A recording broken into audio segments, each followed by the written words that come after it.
I think it's just one of those big ironies with these people is that they think they're doing what God wants, and they really aren't. They're moving themselves further away from the culture, and so they're not actually being good witnesses.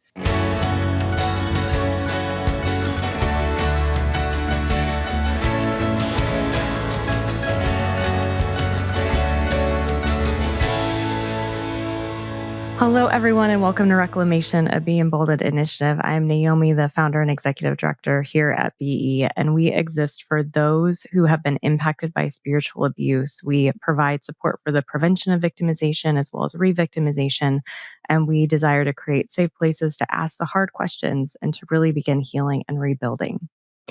Today, we're going to be talking about celebrations, kind of a philosophy of celebrations, and then getting into these specific details that some of us have, really gotten hung up on, and we've been given a lot of grief over when we talk about more specifically, say, Christmas and Easter. So I do not know anyone better to bring on for this conversation than Michael Jones. If you have not heard of Michael, he is the founder and director of the nonprofit organization Inspiring Philosophy. And he is primarily dedicated to research in the fields of philosophy, as well as history and science, to uncover deep philosophical questions relating to the universe and our individual perception of life.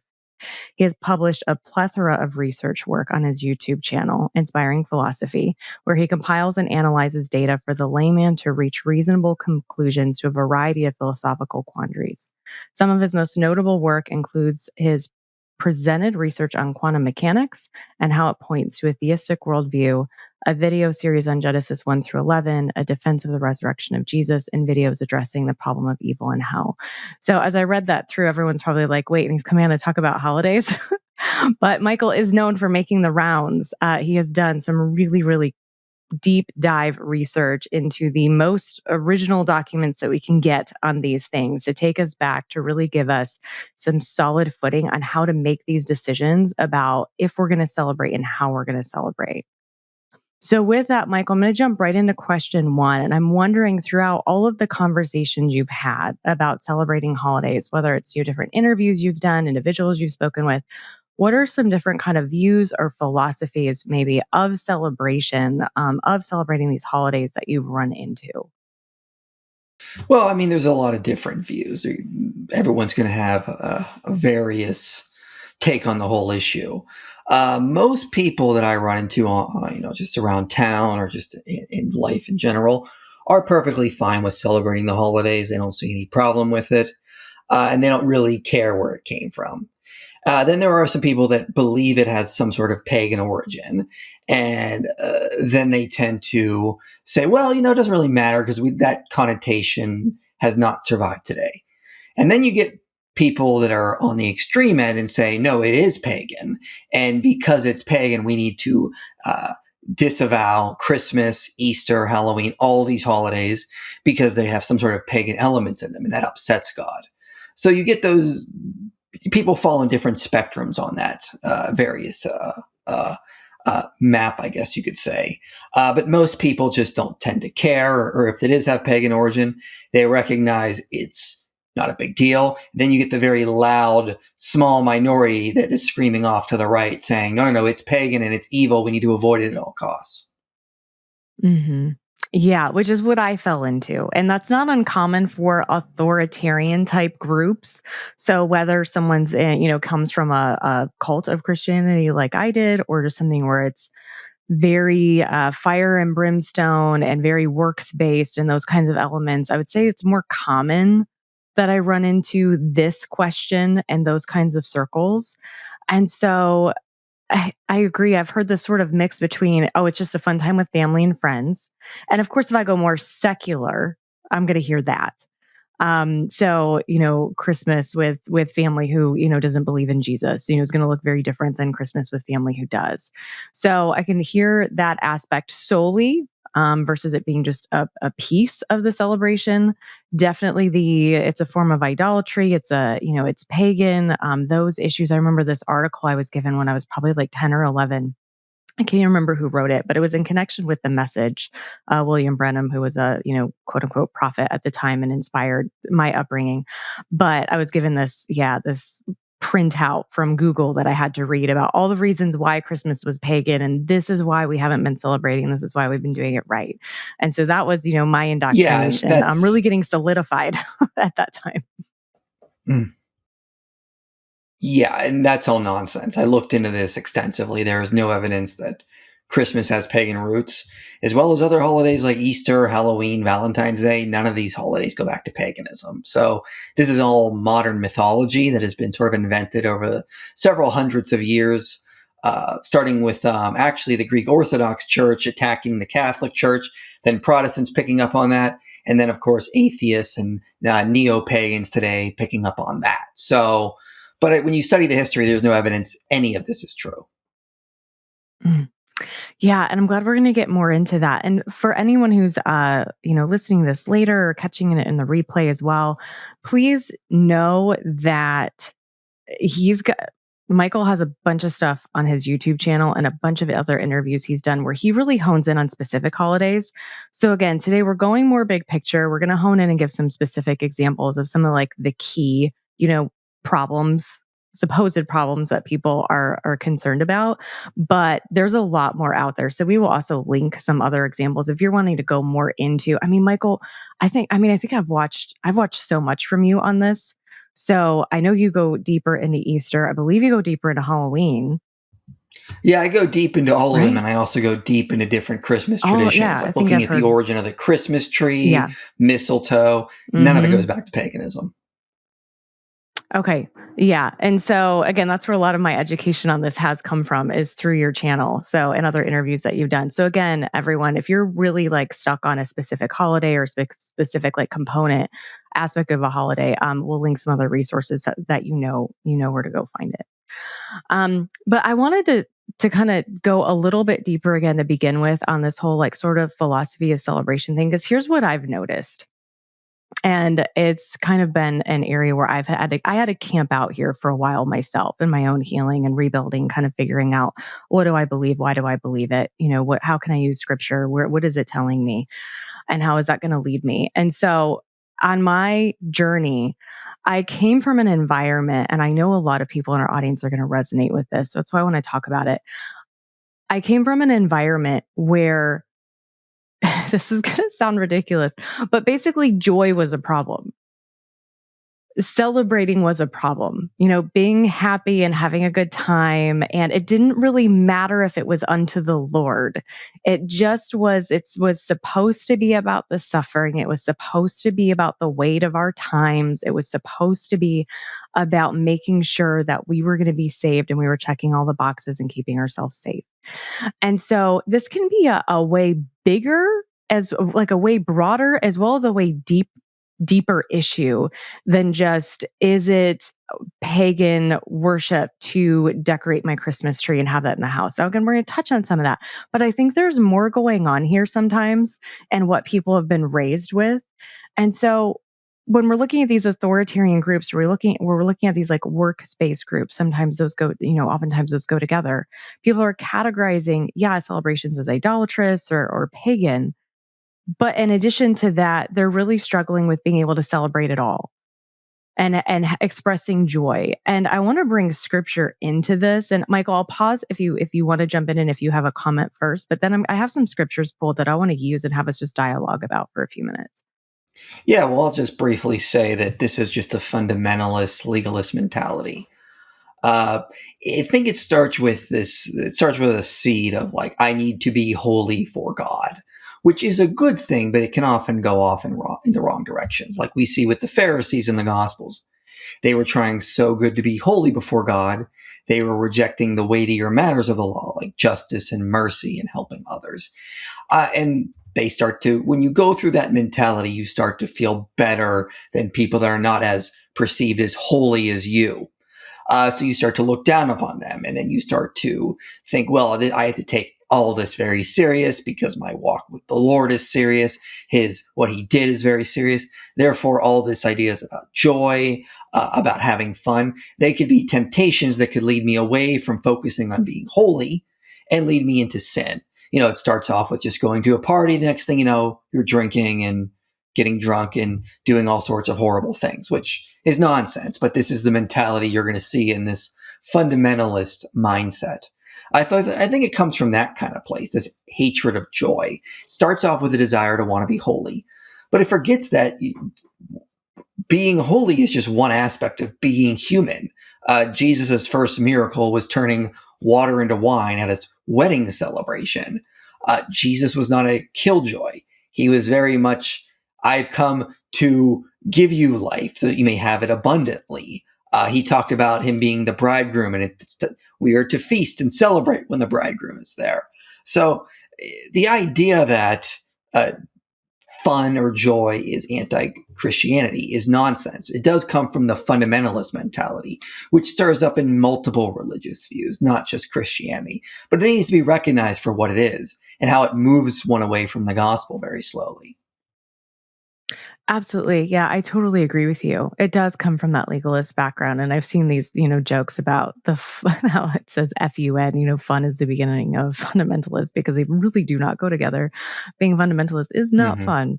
So, and yeah, it's very fear based, right? And that's what you're speaking to is it's this fear of like, I'm gonna miss out on my salvation. I have to be something. I have to achieve something. And the reality is, I cannot make myself holy and I cannot make myself righteous. My holiness and my righteousness comes through the death of Jesus Christ and his resurrection and what the Lord has done for me. I mean, that's where I get these blessings. That's how I receive them.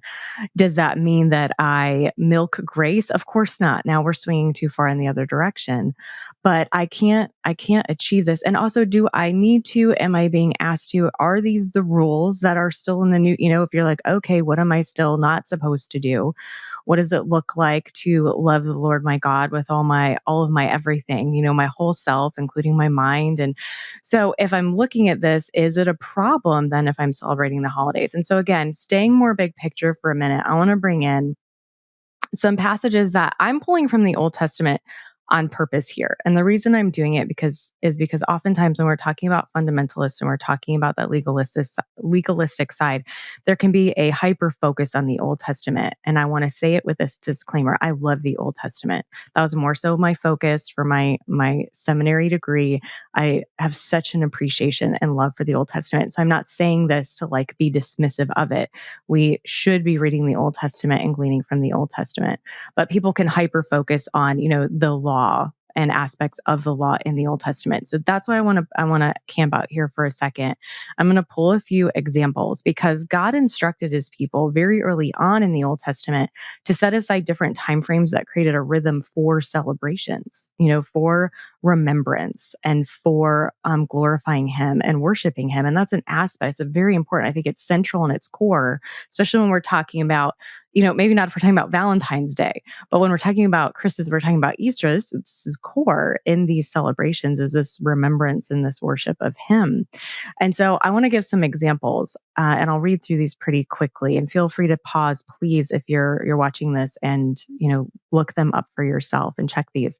Exodus 12:14. This is a day you are to commemorate for the generations to come. You shall celebrate it as a festival to the Lord, a lasting ordinance. This is in regards to Passover. Exodus 23:16. Celebrate the festival of harvest with the first fruits of the crops you sow in your field. Exodus 34:22. Celebrate the festival of weeks with the first fruits of the wheat harvest and the festival of ingathering at the turn of the year. So now we're up to 4 festivals already. Moving into Isaiah 25:6-8, a prophecy for the celebration to come. So we're talking about in the future. On this mountain, the Lord Almighty will prepare a feast of rich food for all peoples, a banquet of aged wine, the best of meats and the finest of wines. On this mountain, he will destroy the shroud that enfolds all peoples, the sheet that covers all nations. He will swallow up death forever. The sovereign Lord will wipe away the tears from all faces. He will remove his people's disgrace from all the earth. The Lord has spoken. So this again is talking about when we're looking ahead to Jesus's return. And here's my favorite passage on this topic because it really touches everything. So bear with me. It's a little bit long. I'm going to add a couple comments as I go. This is in Deuteronomy. It's Deuteronomy 14:22-27. Be sure to set aside a tenth of all that your fields produce each year. Eat the tithe of your grain, new wine, and olive oil, and the firstborn of your herds and flocks, which were considered to be the best. And the presence of the Lord your God at the place he will choose as a dwelling for his name, so that you may learn to revere the Lord your God always. Revere meaning to have a deep respect or admiration for. But if that place is too distant and you have been blessed by the Lord your God and cannot carry your tithe, because the place where the Lord will choose to put his name is so far away. So basically, you've been so blessed, you literally cannot travel with 1/10 of what you've been provided with over the previous year. You are then to exchange your tithe for silver and take the silver with you and go to the place the Lord your God will choose. There use the silver to buy whatever you like, cattle, sheep, wine, other fermented drink, or anything you wish. Then you and your household shall eat there in the presence of the Lord your God and rejoice, because he is the honored host here. He has provided for all of this. And then it says, do not neglect the Levites living in your towns, for they have no allotment or inheritance of their own. So all are invited and included in the celebration. So when I look at this and I'm comparing this to this constant focus, within some spheres on everything always being hard or everything being works based, sort of this heart posture of gratitude and thanksgiving that includes enjoyment of God's great gifts. I'm like, where on earth did this come from? I mean, this is what people were told to do. And in the Old Testament, when there was the law and stuff was considered to be, you know, more difficult than our lives here on the other side of Jesus's first coming. It just really, again, I mean, it really struck me when I first was doing my deep dive kind of into this a few years ago for myself of like, what do I believe about celebrating? What do I believe about gathering with people? And looking back again at the testament that was used to basically put me in a straitjacket has verses like this. I just think it's really incredible.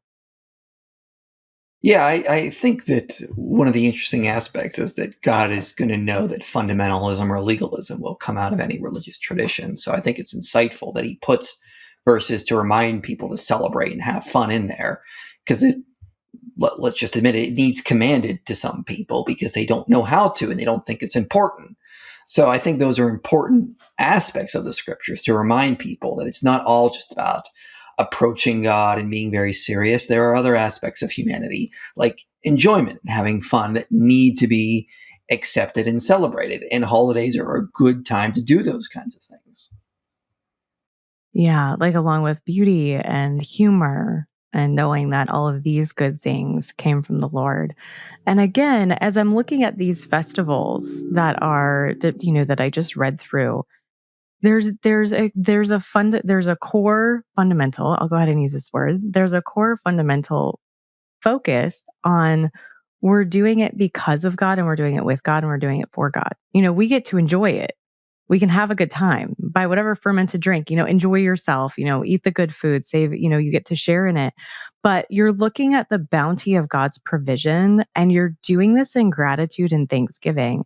And I think that's where maybe some people kind of get fearful if they look at how maybe Christmas is celebrated today is I think you mentioned this kind of when we first started talking, sort of this risk of, well, then I'll sin because then I'll do this or I'll do this and I'll do this. Well, maybe someone would. Maybe someone would get away from what the point is or the purpose is.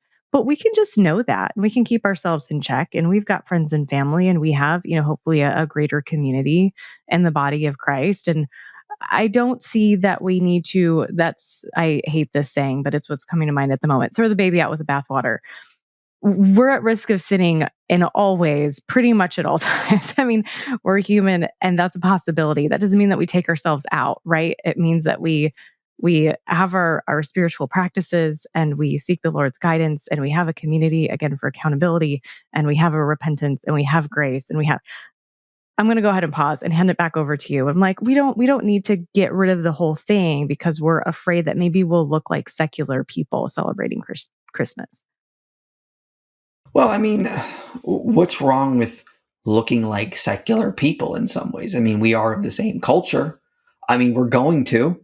If you try so hard to get yourself out of the culture, you can't witness to the culture because you're so far removed from it. I mean, Paul said, like those under the law, I become like one under the law. Like, like the circumcised, I become like the circumcised. Like, Paul clearly was about adjusting himself so that he could be a better witness to people.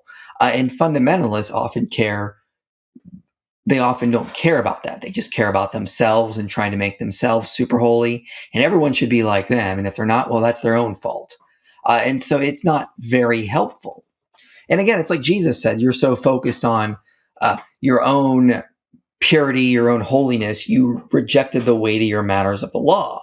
Uh, Modern Christians do that. They're so focused on these little things like, well, how am I dressed? What am I doing on the weekend? Am I not having fun to prevent myself from sinning?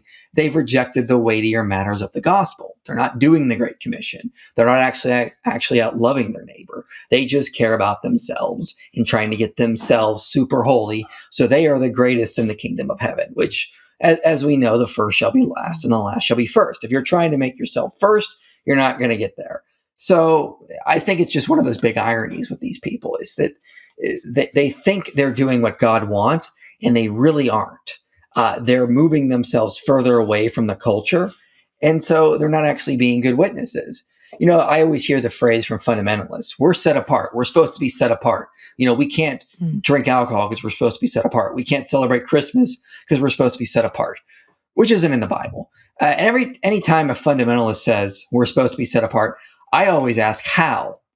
How are we supposed to be set apart? Because you're just making some arbitrary rule on how we're supposed to be set apart that isn't in the Bible. So how are we supposed to be set apart? Well, the only way I can find in the Bible is that we are supposed to be set apart by how we love one another. Jesus said, "They will know that you're my disciples by how you love." That's how we're supposed to be set apart, because we go above and beyond to love others. We don't go above and beyond in arbitrary rituals we've created, or we avoid holidays, or we avoid anything that might look secular. We are set apart by how we love. So a fundamentalist loves to say we're to be set apart, but they've never thought about what Jesus meant by that. They just say it almost like a broken record without thinking. That was so well put. And note to self to go back and pull that as a clip because that needs to be a standalone clip. Thank you. Yes, that was incredibly well put. I know you and I have both heard so many times that, these specific elements of traditional celebrations are pagan. And so focusing in more on Christmas because it's the time of year that we're releasing this. I know we've spoken to already, like there is not truth to this claim, but would you mind going through a few of the main issues that people bring up? Like, say, if we start with the date, I would love to touch on the Christmas tree as well, but let's start with the time of year. Yeah, so people tend to assume there was some sort of pagan holiday on December 25th.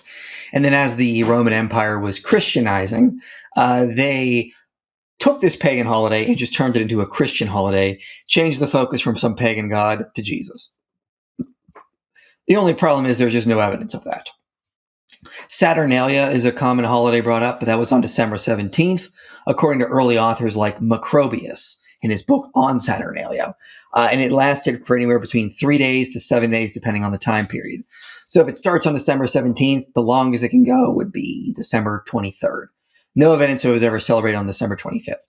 Some will say, well, the winter solstice in the Julian calendar was December 25th, and that was a Roman holiday. That's only partially true. Yes, it was the winter solstice, but there's no evidence of a holiday on December 25th. They just marked it as a celestial event and didn't have any holidays on it. You look in the early fasti inscriptions or early calendars, you'll see that. No evidence of any winter solstice holiday. Some will try to bring up things like Sol Invictus. And Sol Invictus was on December 25th. After Constantine, not until 354 AD, does any calendar mention Sol Invictus on December 25th. During the time period of Constantine and Licinius, sun worship was in late November. Earlier, the Emperor Aurelian worshipped the sun with chariot races every 4 years in October.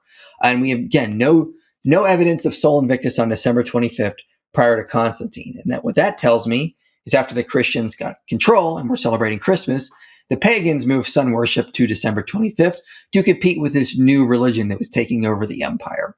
So after Constantine, we see a plethora of sources mentioning pagan holidays on December 25th. It just conveniently, there's none prior. So that tells me that no, it was actually the pagans that tried to take over the Christian holiday, not the other way around. Some will bring up Yule, but there's no evidence that any Christian knew of Yule in its early formation, because Yule was being celebrated in northern Scandinavia, not in the Roman Empire. And even like the historian Snorri Sturluson, who's chronicling the early Icelandic history as well as Norwegian, Scandinavian history, he mentions that King Hakon the Good moved Yule to December 25th to coincide with Christmas. So actually, Yule was moved to December 25th, and that tells us before Christianity came into the area, Yule was not on December 25th. So, there was a lot of proposed holidays, and when you look into the data, nothing's there. The reason Christians picked December 25th as the birthday of Jesus is because they believed that a prophet would die on the same day he was conceived. They believed Jesus died on March 25th. Therefore, that's the day he was conceived. And if you just count forward 9 months, you get December 25th. Case in point. So, when you're talking about Constantine, do we have evidence for when we think Christmas first started actually being celebrated in comparison to then when all this other movement of holidays began? So, yeah, we believe that Christmas was being celebrated very early on in the church. However, they disagreed on the date. Like, I believe Clement of Alexandria placed it sometime in November. He mentions other people believed it was in May. In about the year 200 or so, Hippolytus of Rome calculates that Jesus' birthday would be on December 25th, because he calculates the death as March 25th. So again, count forward 9 months. We Mhm. believe sometime in the 3rd century, Christians started using that date. Thomas Taylor, in his book, The Origins of the Liturgical Year, notes that a group called the Donatists split from the church in the early 4th century, and they kept all their earlier feasts, but they didn't keep later feasts like the Feast of Epiphany. And so that's important because they celebrated Christmas on December 25th.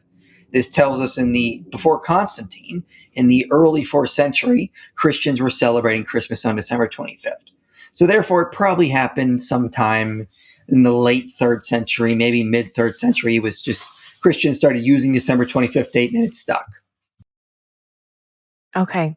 And I probably should have asked you this earlier, but Michael, for anyone who's listening and just heard you rattle all of that off and is like, okay, but Michael, like, how do you know this? Well, do you mind telling a little bit for our listeners and viewers about what your process was? How did you even get into looking into this stuff? And how do you know? Yeah, I got into it because I was getting annoyed by fundamentalists saying that we can't celebrate Christmas because it's pagan. So I was originally going to do videos saying, even though it's pagan, that doesn't mean it's a problem, because that's not what sin is. Sin is not putting presents under a tree. This is ridiculous, guys. Stop acting like children. But then I started reading books like this, like The Origins of the Liturgical Year by Thomas Taylor, papers by people like Thomas Schmidt, Stephen Hymans, Tanya Golovich has got a great book on Christmas. And I realized that there was just no evidence any Christmas custom, including the date, goes back to paganism. It was just not the case. So I started looking into it and didn't find any evidence. Got it. And then moving on to the Christmas tree. This one really gets me because, again, they use Jeremiah. So I'll hand it over to you from there. But when they start using scripture for it, that's when I start getting really upset. Yeah, that's just nonsense. It shows you they don't really study the Bible. They just look for things in the Bible to fit their conclusion. Jeremiah 10 is not about Christmas trees, and anyone who says it is not a serious person, and they need to check themselves, because James says those who teach will be judged more strictly, and they're teaching falsehood. Every single scholar out there, any single commentary you'll find on Jeremiah, says that this is about somebody crafting an idol. They go into the woods, they cut down a tree, and then they craft it. Jeremiah says they are like scarecrows. Why? Because they're shaped into the image of a god or human-like thing. They look like a scarecrow. They cannot speak. Okay, Jeremiah is clearly talking about idol crafting here. It's not talking about someone cutting down a pine tree and decorating it. So they're not actually studying the passage. They're just looking for something and running wild with it. The real origin of the Christmas tree is very late. We don't see it mentioned until in Alsace, France, which was a German region at the time, until the 1500s. So very, very late does we start getting mentions of Christmas trees being used. And then it was brought into Britain by King Albert, Queen Queen Victoria's husband, and then it became kind of famous after that. But it was a German tradition originally. What we think is there's various ideas of where the Christmas tree comes from. Some think Martin Luther, some think it goes back to St. Boniface. The most likely explanation scholars have put forward is that they came from paradise trees. So in the Middle Ages, it was very popular to do plays. And every December 24th, there would be an Adam and Eve play performed because that was the feast day of Adam and Eve. So December 24th, put on a play of Adam and Eve that talked about the story of Eden. And December 24th in Germany, there's not going to be a lot of trees available except for evergreen trees. So they would typically use an evergreen tree and decorate it with apples or cakes or whatever they had available. But of course, you don't let food go to waste. So on Christmas Eve, you could gather around the paradise tree and partake of the fruit and the food that was on it. And so that's the most likely origin of the Christmas tree, is that they just sort of morphed from paradise trees. And I actually think that has a beautiful Christian origin because it's about Christmas is about Jesus coming and restoring fellowship that humans had in Eden. We now have fellowship with God. The wrath of God is satisfied, and we can now come back into union. So we can then therefore re-enter Eden symbolically and partake of the fruits there. So I think the Christmas tree representing that and coming from the paradise tree is actually a beautiful Christian story that I think Christians should actually study and celebrate and tell people the beautiful origin of where the Christmas tree mostly comes from, this paradise tree origin. It has nothing to do with paganism. Christians should not be scared of it. They should be using this as a chance to present the gospel. But as I said, fundamentalists don't care about that kind of stuff. They care about trying to make themselves more holy and not doing a good job at it, unfortunately.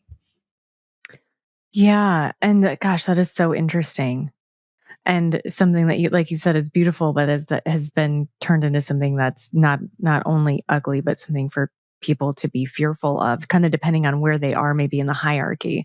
And so I wanted to go back and kind of clarify too what I had said about, when they start using the Bible, I get upset. When I'm saying they, I'm talking about the leaders who are behaving arrogantly and instilling this fear and guiding people in this direction. I'm not talking about people who have been lied to and are genuinely trying to serve the Lord and believe that this is what's required of them to do so. And again, there's a genuine like intent there.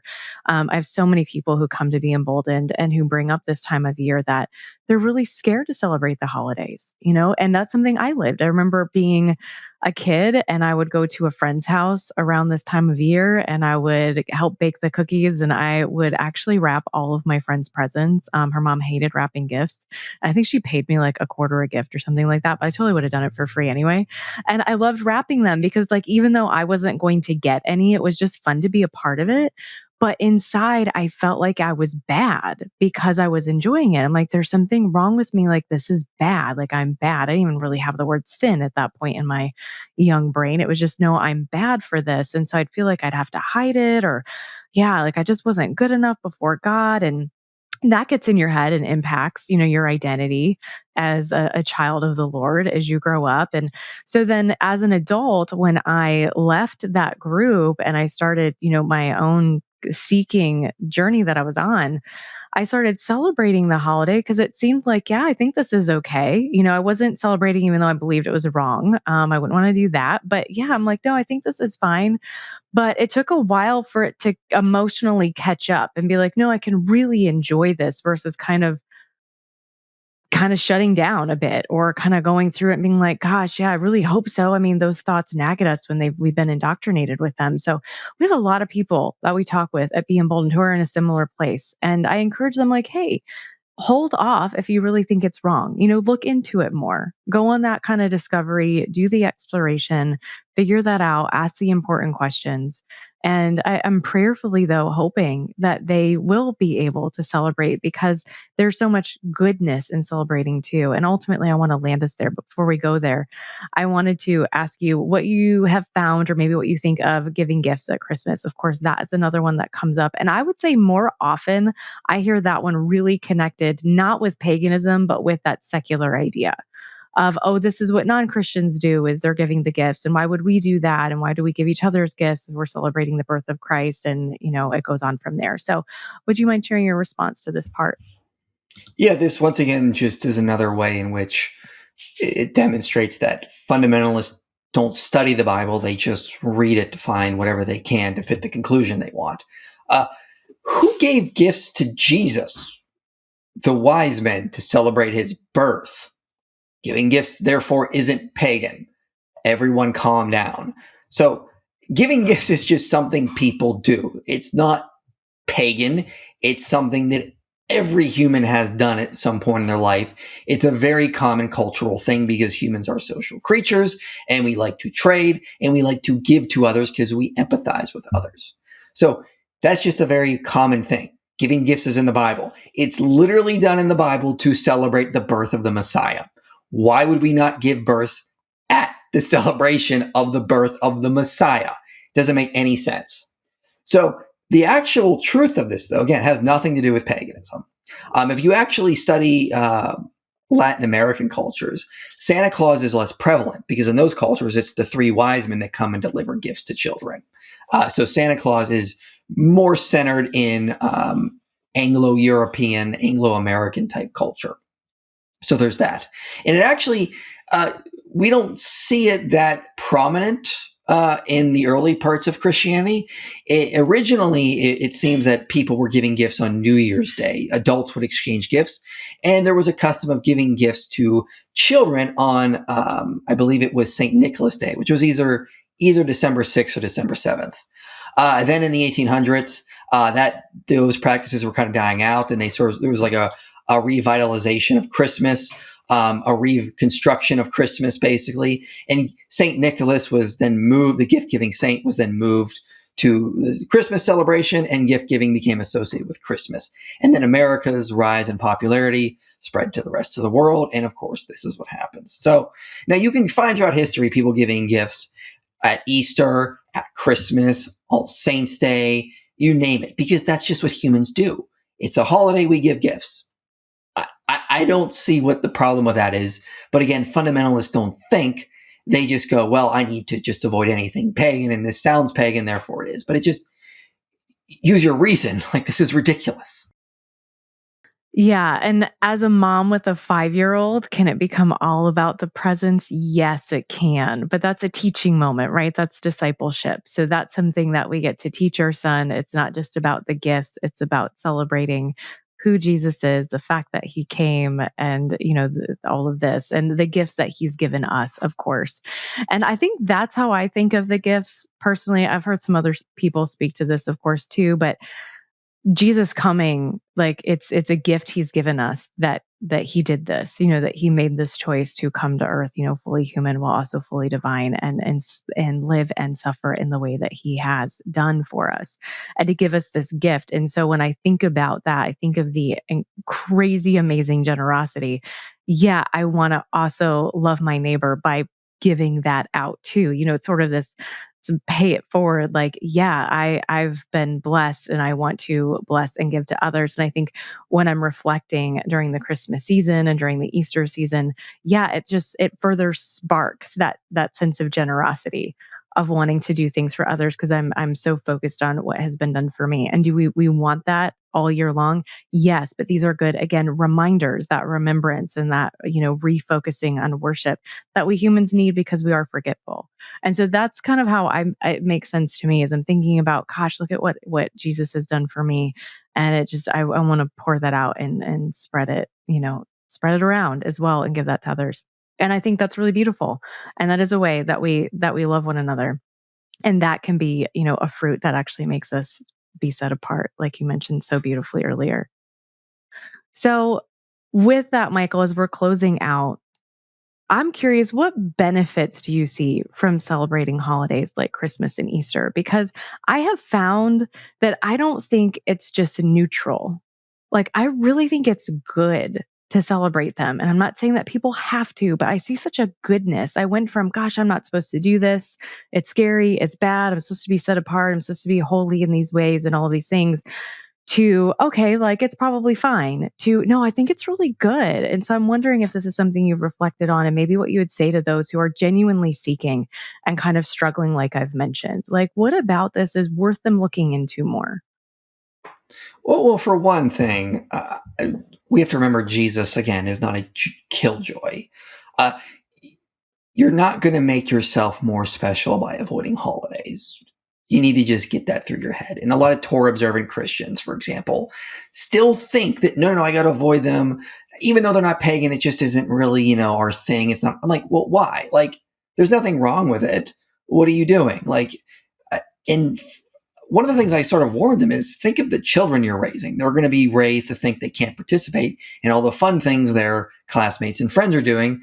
And that's going to be disheartening for them, and it's going to make them think that Christianity is anti-fun. So that's the first thing to keep in mind, is it can be kind of detrimental to the next generation because they're being raised in an environment where they're told to separate from things that are fun and that all their friends enjoy.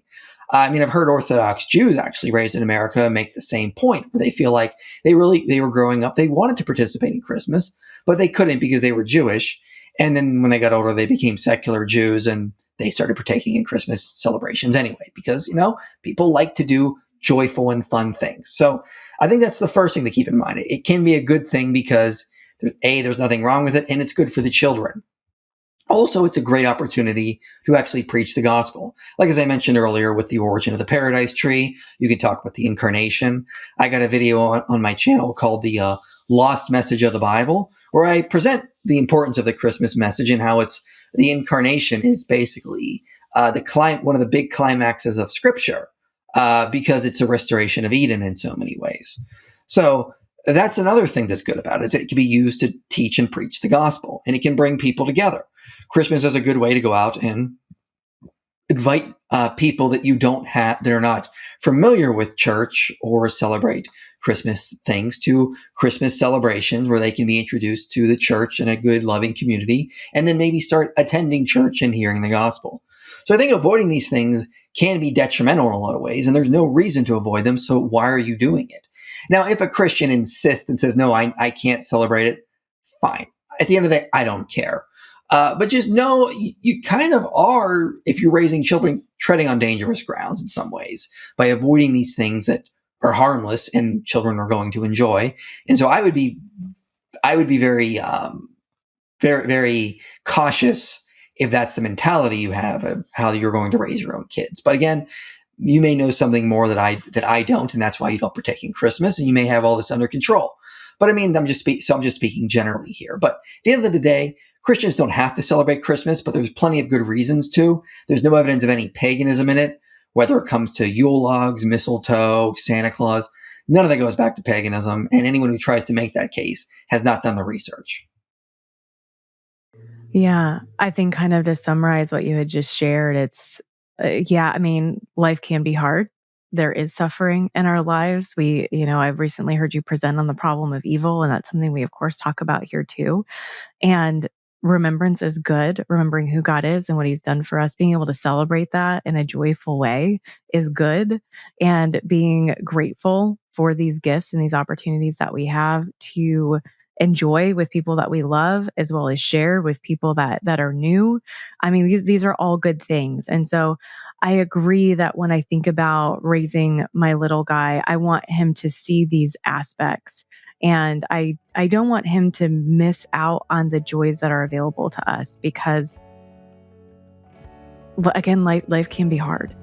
And so why? Why? What's the reason? I'm gonna appreciate the reprieves that the Lord offers to us. I wanna enjoy those.